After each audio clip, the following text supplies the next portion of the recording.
ప్రతి ఉదయం ప్రభువుతో ప్రారంభం అనే ఈ కార్యక్రమాన్ని వింటున్న దేవుని బిడ్డలైన మీ అందరికీ కృపాక్షేమములు విస్తరించునుగాక. ఈ ఉదయకాలం దేవుని వాక్యాన్ని విందాము. యెషయా గ్రంథము 43వ అధ్యాయము 1వ వచనము. నిన్ను సృజించిన వాడైన యెహోవా నిన్ను విమోచించి ఉన్నాడు. భయపడకు, పేరు పెట్టి నిన్ను పిలిచి ఉన్నాను. నీవు నా సొత్తు అని రాయబడి ఉంది. ప్రియా స్నేహితులారా, ఈ లోకంలో ఎందరో నువ్వే నా సర్వం అన్నవాళ్ళు ఉన్నారు. నువ్వు లేకపోతే నేను లేను అన్నవారు ఉన్నారు. ఎందరో ఎన్నో మనతో చెప్పారు, కానీ అవన్నీ కూడా ఒట్టి మాటలని తేలిపోయింది.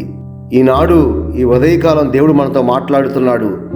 నీవు నా సొత్తు, నేను నిన్ను విమోచించుకున్నా, నిన్ను నిర్మించుకున్నా, నేను నిన్ను కన్నాను, నీవు నా సొత్తు అని దేవుడు మాట్లాడుతున్నాడు.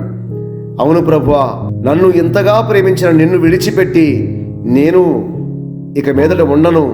ఎల్లప్పుడూ నీ కొరకే నేను జీవిస్తాను. నీ ఆలోచన, నీ చిత్తము సంపూర్ణంగా నెరవేరుస్తాను అని ఒక మంచి మనస్సాక్షి కలిగి ప్రభు యొక్క మార్గంలో ముందుకు సాగుదాం.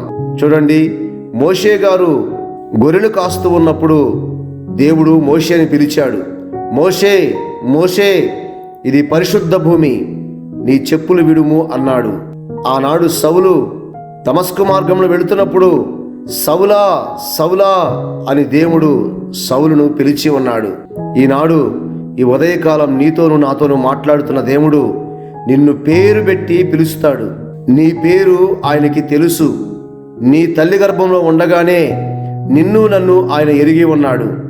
ఆయన మనల్ని నిర్మించాడు, విమోచించాడు, మనల్ని ఎన్నుకున్నాడు. ప్రియ స్నేహితులారా, ఈరోజు మనం జీవించి ఉన్నామంటే దేవుడు మన ద్వారా మహిమ పొందాలి. మన కార్యాల ద్వారా దేవుడు ఆనందించేలాగా మనం బ్రతకాలి. మన ఉద్దేశాలు, మన ఆలోచనలు అన్నీ కూడా మన ప్రభు అయిన యేసుక్రీస్తు వారి వైపు తిప్పుకుంటూ ఆయన పాదాలు పట్టుకుని ప్రార్థన చేసుకుందాం.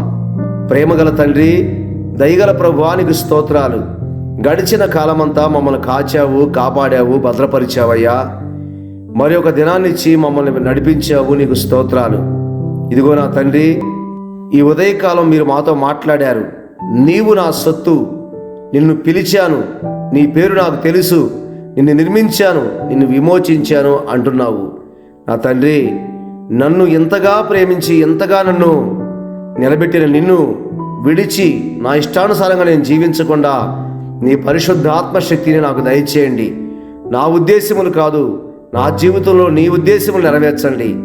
నీ చిత్తము నా కుటుంబమును నెరవేర్చి నన్ను, మమ్మల్ని బలపరిచి నీ ఆత్మతో సిద్ధపరిచి నడిపించమని, ఉన్నతమైన పరలోక రాజ్యాన్ని సంపాదించుకునే వారిగా, భూమి మీద సమాధానము, అనేకులు నీ కొరకు సిద్ధపరచుకునేవారిగా మమ్మల్ని బలపరచమని, మహిమా ఘనత ప్రభావాలు నీకు అర్పిస్తూ యేసు పరిశుద్ధ నామములో ప్రార్థిస్తున్నాను తండ్రి, ఆమెన్.